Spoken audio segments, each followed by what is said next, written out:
So hello friends, welcome to my YouTube channel. So इस video में मैं आपको बताने वाला हूँ कि कंस्ट्रक्टर और डिस्ट्रक्टर क्या होता है। ओके। सो पिछली वीडियो में हमने क्लास एंड ऑब्जेक्ट देखा था और इस वीडियो में यहाँ पर रह गया था कि कंस्ट्रक्टर और डिस्ट्रक्टर क्या होता है। सो इस वीडियो में हम देखेंगे। ओके।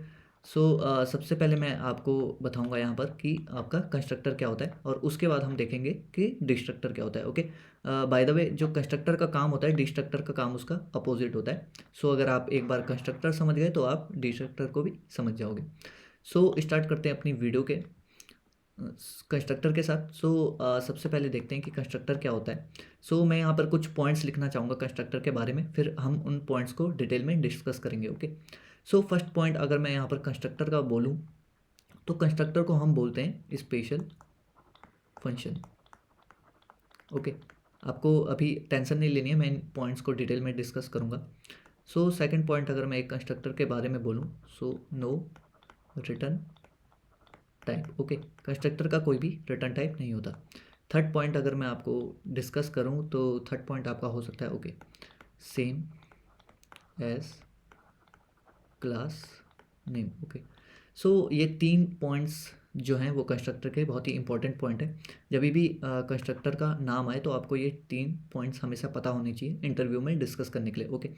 सो अब समझते हैं कि कंस्ट्रक्टर क्या है, क्यों हमारी ज़िंदगी में आया, एक एग्जांपल के साथ। ओके। सो नीचे चलते हैं। ओके।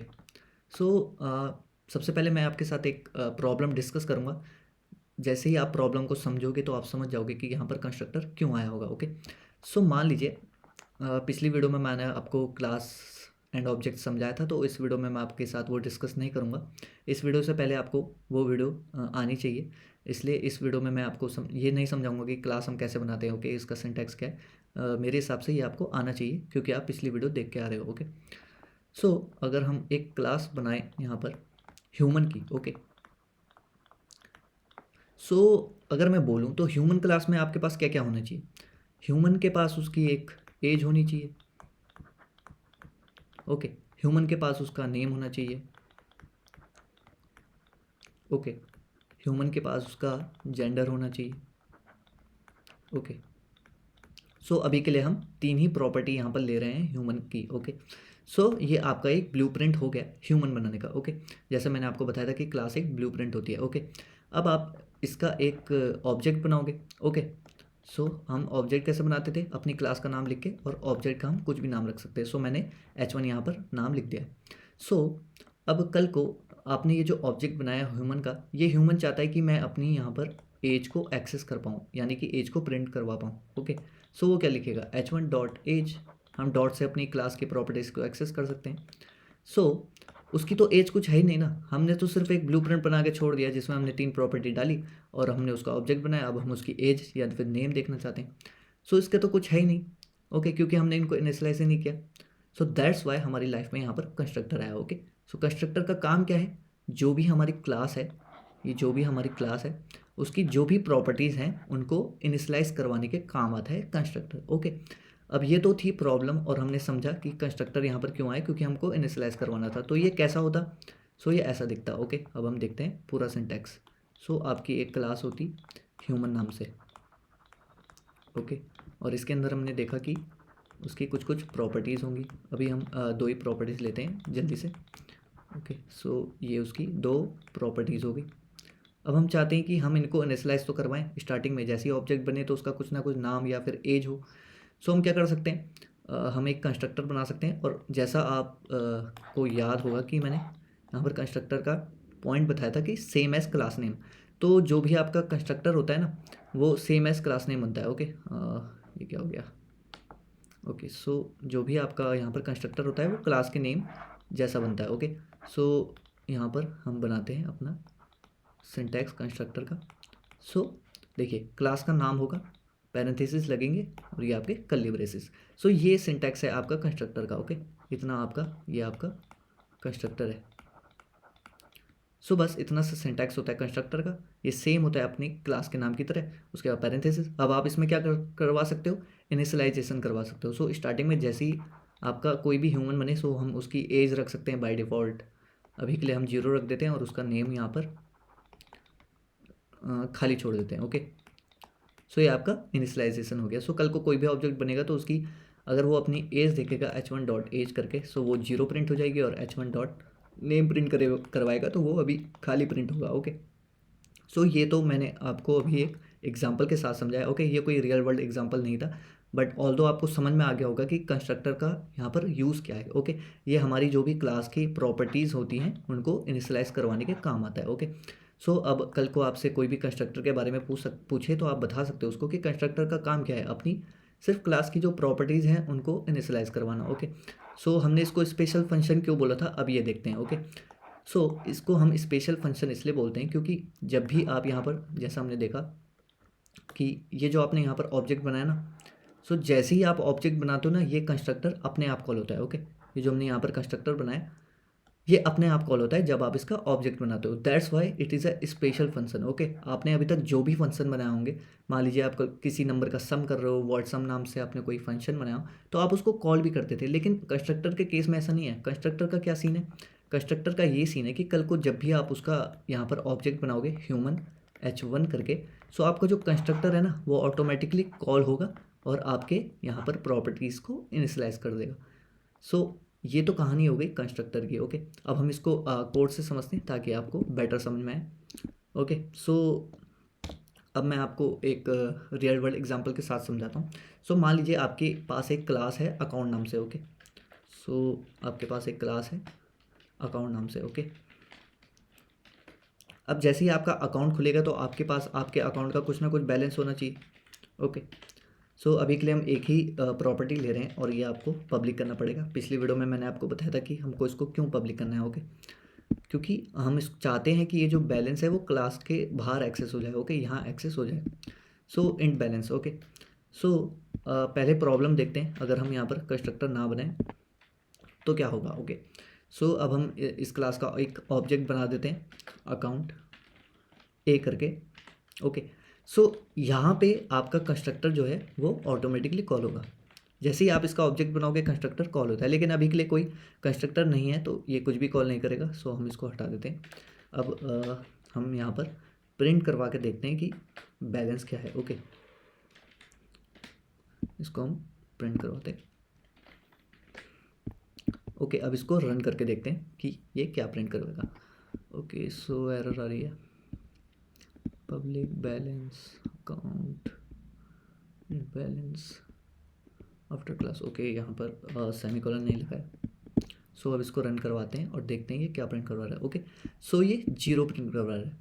अब आप बोलोगे कि हमने तो इसको इनिशियलाइज नहीं करवाया, तो ये 0 कैसे प्रिंट करवा रहा है। ओके, सो देखिए, ऑल्दो हमने कोई भी कंस्ट्रक्टर नहीं बनाया, लेकिन जो C++ है और या फिर आप किसी भी लैंग्वेज की बात करो, अगर आप कंस्ट्रक्टर ना बनाओ तो वो ऑटोमेटिकली एक बाय डिफ़ॉल्ट कंस्ट्रक्टर बना देते हैं। और उस कंस्ट्रक्टर में वो बाय डिफ़ॉल्ट क्या वैल्यू सेट करते हैं, अगर इंटीजर हो तो 0 सेट करते हैं, स्ट्रिंग हो तो नल सेट करते हैं। ओके, अगर आपको समझ नहीं आया तो मैं आपको समझाता हूँ कि मैं क्या कहना चाहता हूँ। ओके, सो मैं ये कह रहा हूँ कि मान लीजिए आपकी कोई भी क्लास है।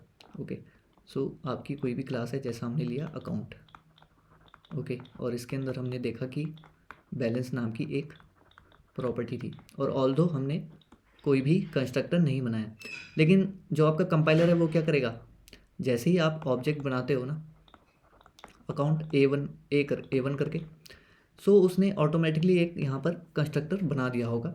सो वो कंस्ट्रक्टर कैसा दिख रहा होगा, वो कंस्ट्रक्टर ऐसे ही दिख रहा होगा। ओके, अकाउंट करके, और इसके अंदर उसने क्या सेट करवाया होगा, बैलेंस इक्वल टू 0। ओके, 0 इसलिए क्योंकि 0 एक नॉर्मल वैल्यू है। ओके, अगर 0 का मतलब यहाँ पर कुछ भी सेंस नहीं बनाता है, इसलिए उसने 0 सेट किया। ओके, वो बाय डिफ़ॉल्ट यहाँ पर 10 सेट नहीं करवा सकता था। ओके, ये कोई एक वैल्यू हो गई।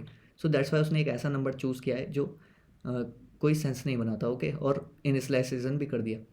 सो दैट्स वाई उसने यहाँ पर 0 से सेट कर दिया। अगर यहाँ पर स्ट्रिंग नाम का कोई वेरिएबल होता, मान लीजिए नेम। ओके, सो नेम को वो किससे सेट करवाता, नेम को अगर वो अपने बाय डिफ़ॉल्ट तरीके से कोई नेम तो रख नहीं सकता ना, क्योंकि वो तो एक सेंस बन जाएगा। मान लीजिए उसने नेम रख दिया अमन, तो वो खुद से कैसे सोच सकता है कि उसका नाम अमन होगा। तो एक ऐसी वैल्यू से सेट करता है जिसका कोई सेंस ना बनाए और इनिशियलाइज भी हो जाए। तो वो किससे सेट करवाएगा, वो यहाँ पर नेम को कर देता नल। ओके, सो मैंने यहाँ पर बहुत खिचड़ी बना दी। सो आप समझ गए होंगे कि मैं कहना क्या चाहता हूँ। मेरा बस ये मतलब है कि अगर आप कंस्ट्रक्टर ना बनाओ तो वो ऑल्दो खुद से यहाँ पर वैल्यू यहाँ पर सेट कर ही देता है, ओके। यानी कि वो खुद से एक कंस्ट्रक्टर बना देता है और उनकी बाय डिफ़ॉल्ट वैल्यू क्या रखता है, इंटीजर के लिए 0 और स्ट्रिंग्स के लिए नल, क्योंकि वो वैल्यूज़ कोई सेंस नहीं बनाती और इनिशियलाइजेशन भी हो जाता है, दैट्स वाई वो ये वैल्यू चुनता है। सो जैसा हमने देखा यहाँ पर कि आपने कंस्ट्रक्टर नहीं बनाया था तो भी कंस्ट्रक्टर बना होगा और वो ऑटोमेटिकली कॉल हुआ होगा, that's why it's a special function. अब ये तो बात हो गई कि इनिशियलाइजेशन 0 से हुआ या फिर, पर हम चाहते हैं कि हम अपनी कुछ वैल्यू सेट कर पाएँ, ओके। जब मैं अकाउंट बनाऊँ तो मैं अपना कुछ बैलेंस सेट कर पाऊँ, तो हम वो कैसे करेंगे वो देखते हैं, ओके। सो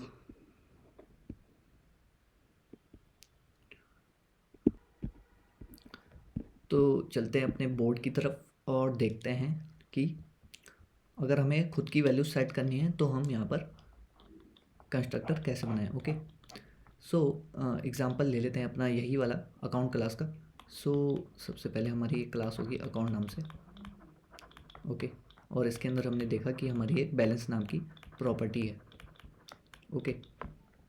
सो अब हम चाहते हैं कि हम अपनी कुछ वैल्यू से यहाँ पर इसको सेट करवा पाएँ, ओके। हमको 0 नहीं चाहिए, तो हम क्या करेंगे, हम अपना कंस्ट्रक्टर बनाएंगे, ओके। अब हम इसके अंदर कुछ पास करवा सकते हैं जो भी हम चाहते हैं, ओके। सो हम क्या लिख सकते हैं, हम लिख सकते हैं यहाँ पर इंट कुछ भी हम वैल्यू को पास करवाएंगे। सो हम बैलेंस को पास करवाएंगे, जो भी बैलेंस हमें चाहिए, ओके। और हम इस बैलेंस में जो भी हम बैलेंस भेज रहे हैं उसको सेट कर देंगे, ओके। ये हो गया आपका पूरा का पूरा सिंटैक्स, ओके। समझते हैं कि इसमें क्या हो रहा है। देखिए ये हमारी एक प्रॉपर्टी थी और ये हमारी क्लास है। सो क्लास के पास हमारी एक बैलेंस नाम की प्रॉपर्टी है। हमने अभी तक ये देखा कि अगर हम कंस्ट्रक्टर ना बनाएं तो ऑटोमेटिकली एक कंस्ट्रक्टर बनता है और वो इसको 0 से सेट कर देता है। और हम खुद से भी वो कंस्ट्रक्टर बना सकते हैं, ओके। यहाँ पे कोई कुछ भी ना पास करवा के और यहाँ पर 0 सेट करके। पर हम चाहते हैं कि हम अब कुछ सेट करें, ओके। हम अपनी कोई वैल्यू भेजें और वो सेट करें। सो हमने क्या किया, कंस्ट्रक्टर के अंदर एक वैल्यू पास करवाई और उसको बैलेंस से सेट कर दिया। अब कल को हम इसका जब वो बनाएंगे, ऑब्जेक्ट बनाएंगे A1 नाम से। सो अब हम यहाँ पर पैरेंथेसिस लगा के उस वैल्यू को भेज सकते हैं कि जो भी मेरे को बैलेंस चाहिए, ओके। सो देखते हैं कि ये कैसा दिखेगा। सो इसको साइड में रखते हैं और यहाँ पर देखते हैं कि कैसे काम होगा, ओके। सो अब इसका जब ऑब्जेक्ट बनाओगे आप अकाउंट A1 करके, सो अभी तक आपने देखा कि आप सेमीकोलन लगा देते थे क्योंकि हम कोई भी वैल्यू नहीं भेज रहे थे तो हमें पैरेंथेसिस लगाने की ज़रूरत नहीं थी, ओके। वो ऑटोमेटिकली कॉल हो ही जाता था। बट अब अगर हम वैल्यू भेज रहे हैं तो अब हम वैल्यू कैसे भेजेंगे, सो हमको पैरेंथेसिस लगाने पड़ेंगे ना। सो हम क्या करेंगे, यहाँ पर पैरेंथेसिस लगाएंगे और अब हम अपनी वो वैल्यू भेज सकते हैं। सो हम भेज देंगे मुझे बैलेंस चाहिए 100, ओके। सो अब इस लाइन से यहाँ पर कंस्ट्रक्टर ऑटोमेटिकली कॉल हुआ होगा और बैलेंस यहाँ पर 100 गया होगा और वो बैलेंस यहाँ पर से बैलेंस में सेट हो गया होगा, ओके। और अब अगर मैं A1 डॉट बैलेंस करके देखूँ तो ये क्या प्रिंट करवाएगा, ये यहाँ पर 100 प्रिंट करवाएगा। चलिए देखते हैं कि ये काम कर रहा है या नहीं। हम क्या करेंगे, यहाँ पर एक कंस्ट्रक्टर बनाएंगे अकाउंट नाम से, ओके। और यहाँ पर हम पास करेंगे अपना बैलेंस को, ओके।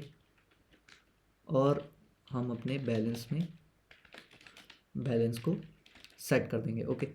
और यहाँ पर अब हमें उस बैलेंस को पास भी करवाना पड़ेगा। सो मान लीजिए अभी के लिए मैं 100 पास करवाना हूँ, उसको रन करके देखते हैं कि ये चलता है कि नहीं। सो ये 0 प्रिंट करवा रहा है,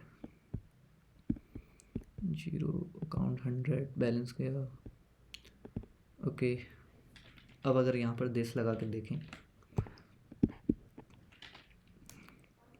सो 100। अब आप सोच रहे होगे ये क्या हुआ, पहले तक उसने 0 क्यों प्रिंट किया और दिस लगाने के बाद वो 100 क्यों हुआ। तो समझते हैं कि ऐसा क्यों हुआ, okay.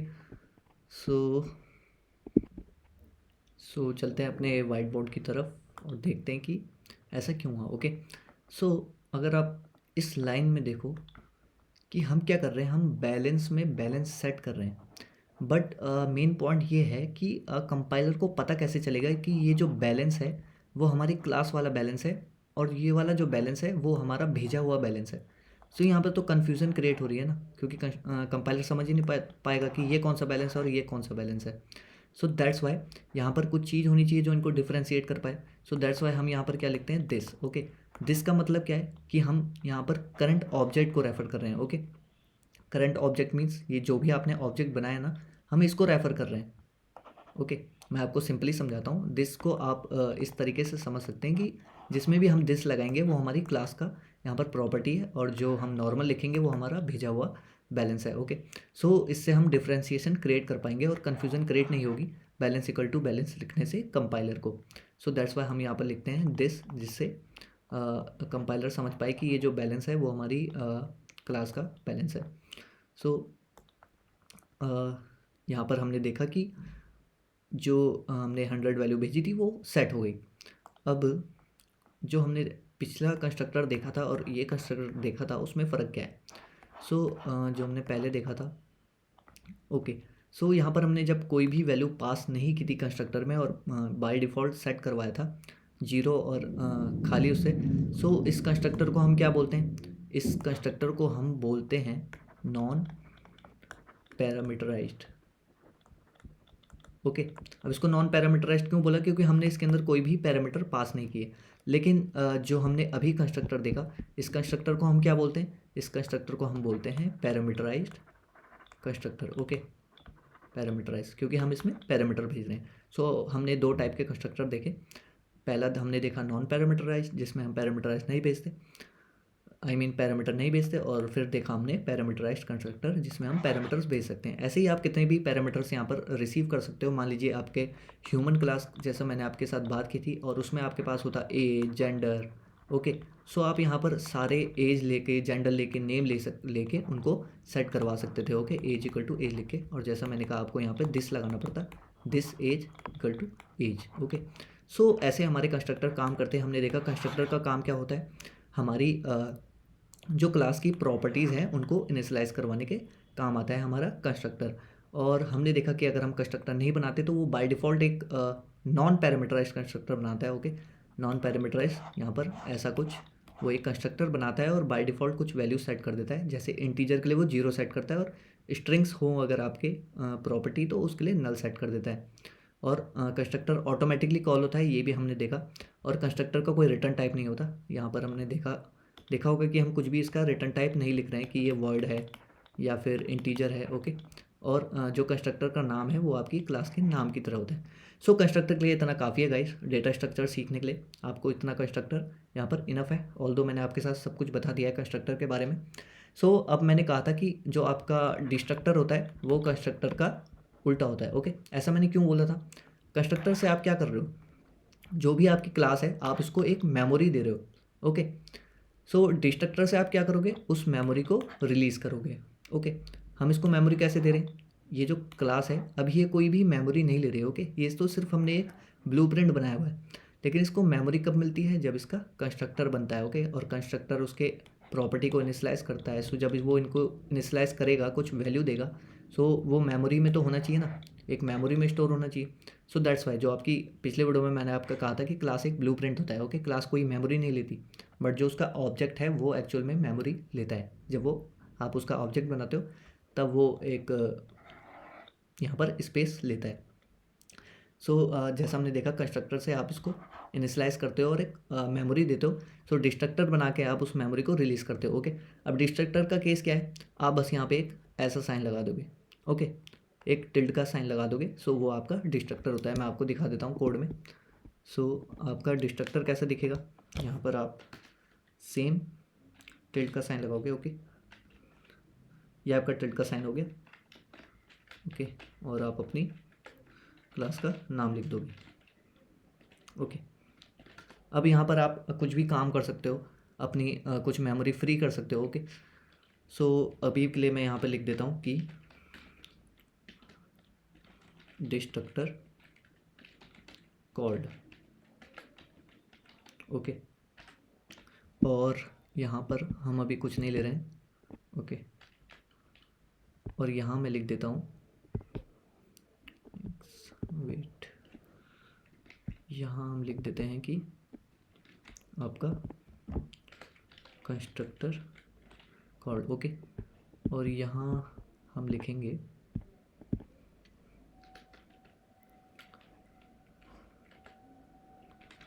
Main function called. Okay, अब हम प्रोग्राम का फ्लो समझेंगे कि प्रोग्राम कैसे चलेगा। सो सबसे पहले आपका मेन फंक्शन कॉल होता है और आपकी स्क्रीन में प्रिंट होगा मेन फंक्शन कॉल्ड। ओके, फिर यहाँ पर हमें कुछ पास करवाने की ज़रूरत नहीं है क्योंकि अभी हमने सब हटा दिया है। सो जब आप इस क्लास का जब आप यहाँ पर ऑब्जेक्ट बनाओगे अकाउंट ए करके, सो यहाँ पर भी बैलेंस यहाँ पर नहीं लेंगे हम। ओके, सो अभी हमने कंस्ट्रक्टर बनाया है तो ये वाला कॉल हो जाएगा। ओके, सो जब ये कॉल होगा तो कंस्ट्रक्टर कॉल्ड प्रिंट हो जाएगा। ओके, अब मेन चीज़ ये है कि डिस्ट्रक्टर कब कॉल्ड होगा। ओके, मेमोरी फ्री कब होगी। मेमोरी फ्री तब होती है जब ये आउट ऑफ स्कोप चले जाएगा। ओके, सो सबसे पहले मेन प्रिंट होगा, फिर आपका यहाँ पर अकाउंट ए ऑब्जेक्ट कॉल होकर कंस्ट्रक्टर कॉल्ड होगा। ओके, फिर जब ये पूरा मेन खत्म हो जाएगा, आउट ऑफ स्कोप चले जाएगा, तो आपका यहाँ पर डिस्ट्रक्टर कॉल्ड होता है और आप इसके अंदर कुछ भी मेमोरी फ्री का कोड लिख सकते हो। ओके, अब जैसे आपका कंस्ट्रक्टर अगर आप ना बनाओ, ओके, तो वो ऑटोमेटिकली बन जाता है, वैसे ही आपका डिस्ट्रक्टर भी अगर आप ना बनाओ तो वो ऑटोमेटिकली यहाँ पर कंपाइलर बना देता है। अभी हम इसको रन करवा के देखते हैं। सो ओके, यहाँ पर ये प्रिंट नहीं करवाएंगे क्योंकि ऐसा कुछ है ही नहीं। अब इसको रन करवा के हम देखें। सो देखिए, सबसे पहले आपका मेन फंक्शन कॉल हुआ, फिर आपका यहाँ पर कंस्ट्रक्टर कॉल हुआ। ओके, और फिर आपका लास्ट में यहाँ पर डिस्ट्रक्टर कॉल हुआ। सो अगर आप इसको ना भी बनाते तो भी ये ऑटोमेटिकली बनता, ऑल्दो अब ये कुछ प्रिंट नहीं करवाएगा क्योंकि कंपाइलर क्या करता है, नॉर्मल सा यहाँ पर डिस्ट्रक्टर बनाता है जो आपकी मेमोरी को फ्री करता है। ओके, और अगर आप ये भी ना बनाते तो ये भी ऑटोमेटिकली कॉल होता और आपकी कुछ प्रॉपर्टीज़ को सेट कर देता। ओके, जीरो और नल से। सो हमने देखा कंस्ट्रक्टर और डिस्ट्रक्टर क्या होता है। और एक और लास्ट चीज़ यहाँ पर बच गई है जो वो होता है अगर आपके क्लास में मल्टीपल कंस्ट्रक्टर हो तो क्या होता है। ओके, इस लास्ट टॉपिक को भी मैं समझा देता हूँ इसी एग्जांपल को लेके। ओके, कलर चेंज करते हैं। सो मान लीजिए ये आपकी क्लास थी अकाउंट और इसके अंदर एक बैलेंस नाम की प्रॉपर्टी थी। सो पहले तो हमने देखा कि नॉन पैरामीटराइज्ड कंस्ट्रक्टर क्या होता है। सो एक वो बना लेते हैं अकाउंट नाम से और वो इस बैलेंस को क्या सेट करेगा, 0 सेट करेगा। ओके, अब मेन बात यह है कि आप कितने भी कंस्ट्रक्टर बना सकते हो। ओके, सो अब एक हम ले लेते हैं पैरामीटराइज कंस्ट्रक्टर जिसमें हम बैलेंस पास करेंगे और बैलेंस को यहाँ पर सेट कर देंगे जो भी आपने बैलेंस भेजा है उससे। सो अब आप सोच रहे होंगे कि जब आप इसका ऑब्जेक्ट बनाओगे तो कौन सा कंस्ट्रक्टर कॉल्ड होगा। ओके, सो देखते हैं। मान लीजिए आपने इसका ऑब्जेक्ट बनाया अकाउंट A1 करके। अब मैंने आपको बताया था अगर आप यहाँ पर कुछ भी ना लगाओ पैरेंथेसिस वगैरह, सो वो बाय डिफ़ॉल्ट किसको कॉल करेगा, आपके नॉन पैरामीटराइज्ड कंस्ट्रक्टर को। ओके, सो ये इस वाले कंस्ट्रक्टर को कॉल करेगा और बैलेंस को 0 सेट कर देगा। बट अगर आप ऐसे करके बनाओगे अकाउंट A1 और आप इसके अंदर कुछ पास करवा दो, अब ये किसको कॉल करेगा, क्योंकि आप कुछ पास करवा रहे हो तो वो ऑटोमेटिकली डिटेक्ट कर लेगा कि आपके पास एक कंस्ट्रक्टर है जो एक वैल्यू को रिसीव कर रहा है, तो वो ऑटोमेटिकली इसको कॉल करेगा। ओके, सो दैट्स कि आप मल्टीपल कंस्ट्रक्टर भी बना सकते हो और जिस हिसाब से आप वैल्यू भेजोगे या फिर नहीं भेजोगे उस हिसाब से आपका कंस्ट्रक्टर कॉल होगा। ओके, सो यही आपका कॉन्सेप्ट होता है कंस्ट्रक्टर और डिस्ट्रक्टर का। इतना इनफ है आपको डीएसए यहाँ पर करने के लिए, और कोई भी लिंक लिस्ट वगैरह आप सीख रहे हो अगर, जो भी मैं आपको सिखाने वाला हूँ, सो उसके लिए इतना इनफ है। इसके बाहर से यहाँ पर कुछ भी नहीं आएगा। सो इस वीडियो में हमने बहुत कुछ देखा कि कंस्ट्रक्टर क्या होता है, डिस्ट्रक्टर क्या होता है, और हमने इस दिस का भी इस्तेमाल देखा कि डिफ्रेंशिएट करने के काम आता है अगर आपका सेम वेरिएबल हो। ओके, सो इस वीडियो के लिए इतना ही। नेक्स्ट वीडियो में हम अपने एरे से स्टार्ट करेंगे, अपने पहले डेटा स्ट्रक्चर से हम एरे सीखेंगे, C++ में क्या होता है, एरे के ऑपरेशंस देखेंगे और हम एरे के कुछ क्वेश्चंस भी सॉल्व करेंगे। ओके, सो इस वीडियो के लिए इतना ही। Thank you guys.